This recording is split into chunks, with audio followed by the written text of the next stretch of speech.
Reputasyon, Part 26. What? Gulat na tanong ni Samantha at nanlaki ang mga matang napatingin kay Ace. Tama ba ang narinig niya? Totoo bang may singsing sa harapan niya ngayon? Totoo ba ito? Will you marry me, Samantha? Ulit na tanong ni Ace nang nanatiling wala siyang kibo. At gulat na gulat sa mga nangyayari.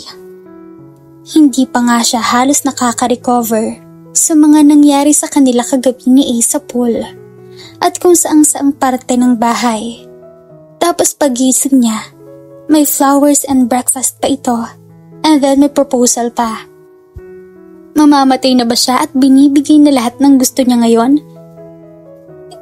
Ace, tanging nasabi niya at hindi niya namalayan na naluha na pala siya sa sobrang saya. Don't cry, Samantha. Sabi ni Ace at pinunasan sa palad ang luha niya. Ace, this is too much. No, I want you, Samantha, for the rest of my life. Only you, Samantha. Please say yes. Pagsusumamo ni Ace at hinawakan siya sa kamay. Of course, Ace. It's a yes. Yes. Umiiyak na sagot at tumayo para yakapin ito ng mahigpit. I love you, Ace. I love you so much, Samantha. Sagot ni Ace habang magkayakap sila. Makalipas ang ilang sandali, kumalas ito sa yakap. Wear this first. Say na hindi ka na makakatanggi pa. Nangingiting sabi ni Ace na tila lalong gumwapo sa paningin niya. White polo shirt and khaki short. So neat and handsome. Pakiramdam tuloy niya, masyadong gwapo si Ace para sa kanya. I don't know what to say. Sabi ni Samantha nang masuot sa kanya ang engagement ring. Tinignan niya ang singsing at nakakasigurado siyang malulula siya sa presyo nun. Isama pa ang diamond nito sa gitna. You've already said what I want to hear. Your yes was enough. Sagot nito at hinalikan siya sa mga labi. Kumain na tayo. This is our celebration. Yaya at naupo ulit sa upuan. I can't believe this is happening to me. Sabi niya, dahil talaga namang hindi siya makapaniwala. Dahil kamakailan lang ang relasyon nila ni Ace. Hindi pa nga siya sigurado nung una, kahit ginagawa na nila ang mga bagay na tanging mag-asawa lang ang gumagawa. Ngayon, may label na talaga sila ni Ace. Masasabi niya na siya na ang pinakamaswerteng babae sa buong mundo. Akalain mong isang Ace Bienvenida ang future husband niya. Hindi na tuloy siya makapaghintay na sana dumating na ang araw ng kasal nila. Pero alam niyang matagal pa yon dahil nag-aaral pa siya. Isama pa na ang dami pa nilang haharapin na problema. Oo, problema. Alam niyang tutol ang buong San Roque sa kanila ni Ace.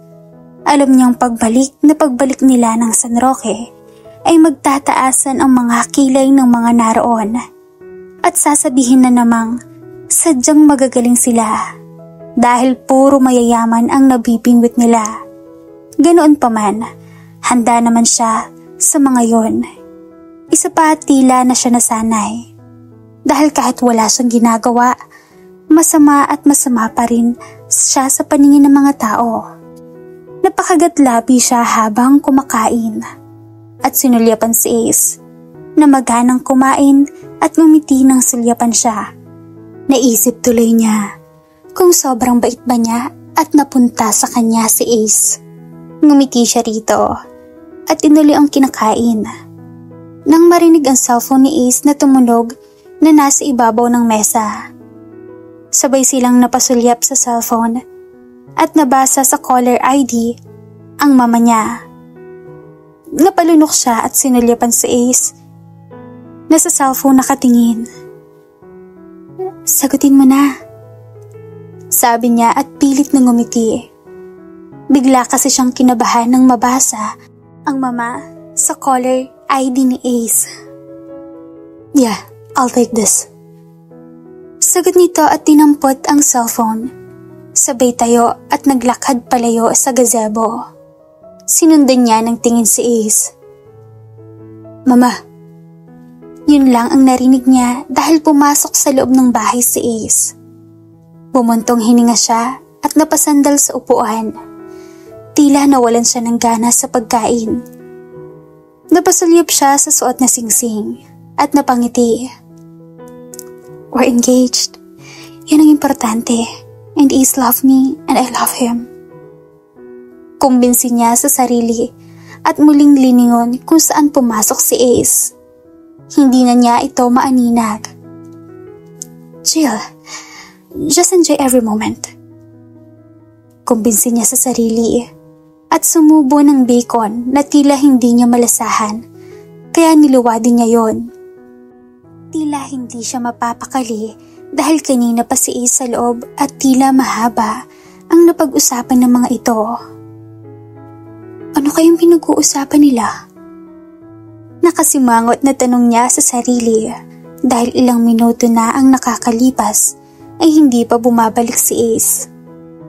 Naisip niyang baka tungkol sa ama nito at kay Mrs. Ontiveros.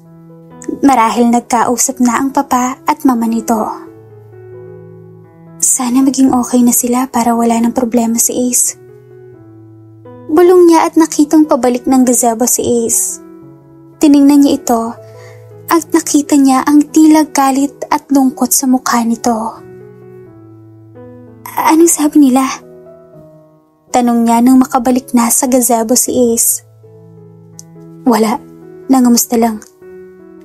Tipid na sagot ni Ace at naupo.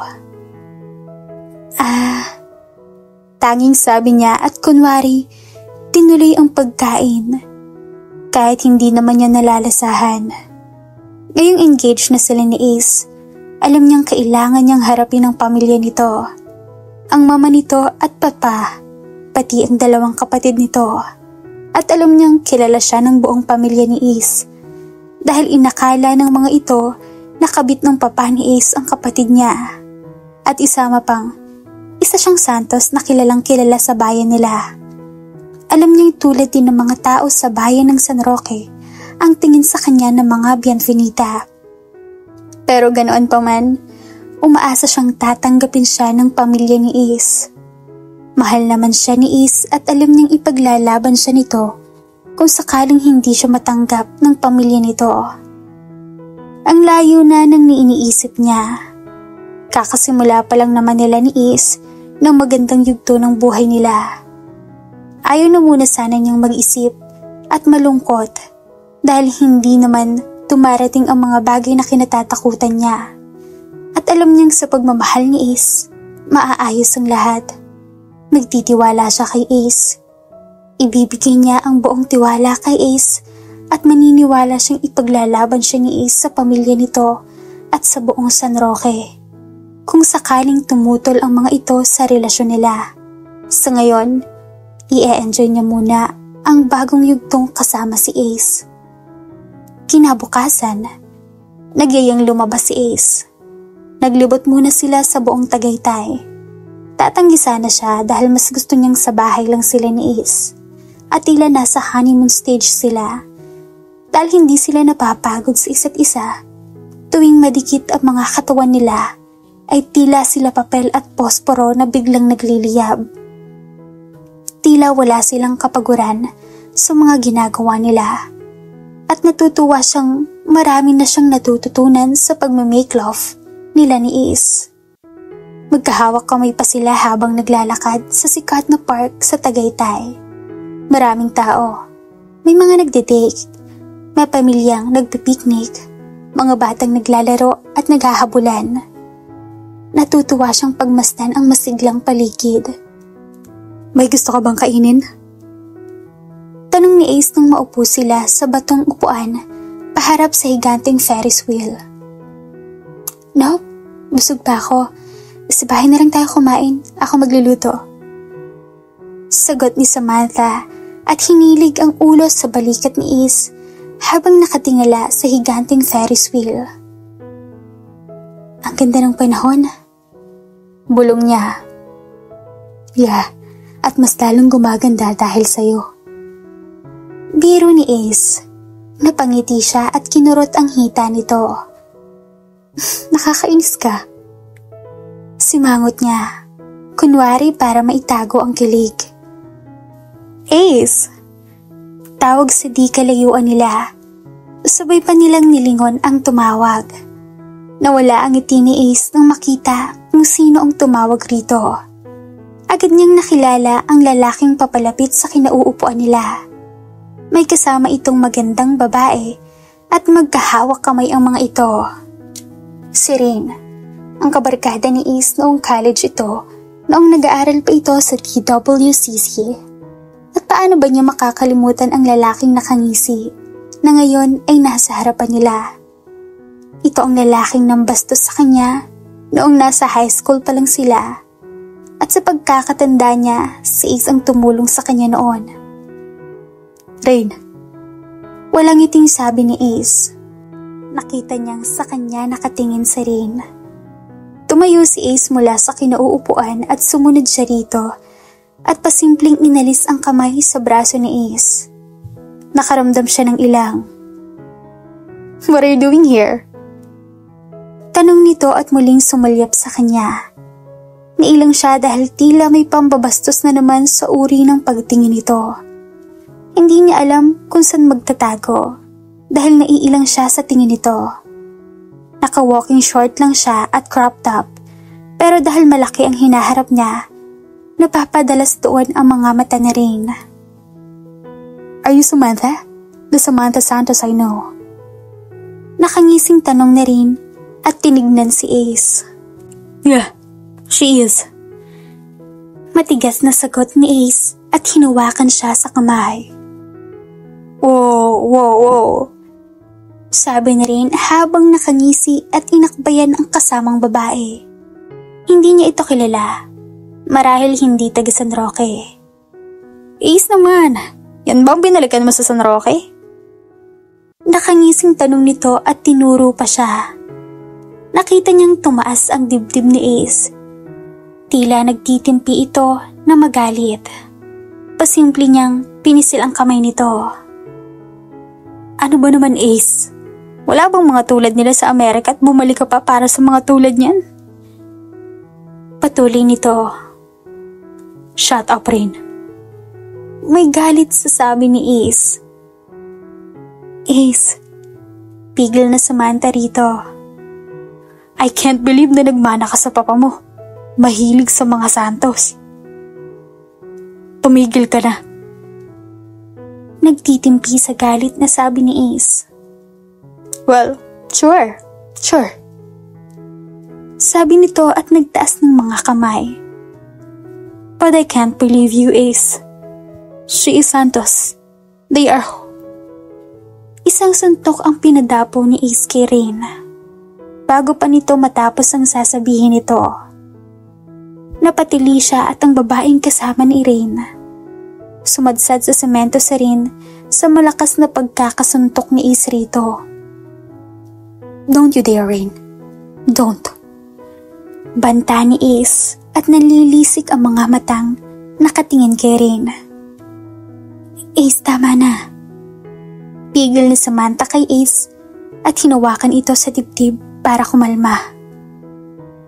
Damn you, Bienvenida. Wala kang pinagkaiba sa tatay mo.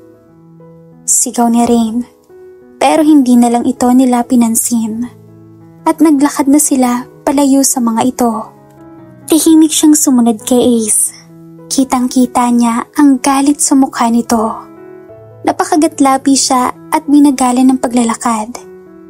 Tila siya nakaramdam ng hiya dahil sa kanya napaaway si Ace. Samantha. Tawag ni Ace at hinila siya sa kamay at naglakad ng sabay papunta sa parking lot. Nasira na ni Rain ang araw nila kaya minabuti nilang umuwi na lang muna. Naiinis siya dahil bakit pa masamang babae din ang tingin sa kanya ng iba. Ano bang kasalanan niya? Hindi ba't pinili naman niyang maging iba sa mga kapatid? Wala siyang ibang lalaking sinamahan, kundi si Ace lang. At hindi niya ginawa yun dahil isang bienvenida si Ace, kundi dahil mahal niya si Ace. Malalim ang damdamin niya kay Ace at nagpapasalamat siyang pareho sila ni Ace ng nararamdaman. Mahal nila ang isa't isa, pero anong gagawin niya kung dahil sa kanya napapahiya si Ace? Dahil sa kanya, bumababa ang tingin ng mga tao kay Ace. Dahil isa siyang santos na kilalang salot sa bayan nila. Ano bang dapat niyang gawin para kay Ace? I'm sorry. Sabi niya nang makapasok na sila ng bahay. Nagyuko siya ng ulo para maiwasan na mapatingin kay Ace. Bakit ka nagsasorry? Tanong ni Ace na huminto sa paglalakad. Dahil sa akin napapaaway ka. Malungkot na sagot niya at napakagatlabi. Samantha, sabi ni Ace at humakbang palapit sa kanya. Hinawakan siya sa baba at tinaas ang muka. Wala akong pakialam sa sasabihin ng iba. Mahal kita, Samantha. Yun ang mahalaga. We're engaged, remember? Pasisira ba tayo sa mga taong tulad na rin? Sabi ni Ace habang nakangiti sa mga mata niyang naluluha na. Ramdam na ramdam kasi niya ang senseridad sa mga sinabi ni Ace at ramdam na ramdam niya na mahal siya nito. Ayoko lang napapahiya ka sa tuwing kasama mo ko. No, we both know you are not what they think you are. At hindi sila importante dahil tayo at tayo lang Samantha ang importante. We love each other. Yun ang mahalaga. Wala akong pakialam sa sasabihin ng iba. I love you and that's the thing, nothing more. Sabi ni Ace at siniil siya ng halik sa mga labi. I love you, Samantha. I love you too, Ace. Sagot niya at niyakap ng mahigpit si Ace. Tila ayaw na niyang bumitaw. Pakiramdam kasi niya, pag bumitaw siya, mawawala si Ace sa kanya. At ayaw niyang mangyari yon. Hindi na niya kakayanin kung mawawala si Ace sa kanya. Mahal na mahal niya si Ace.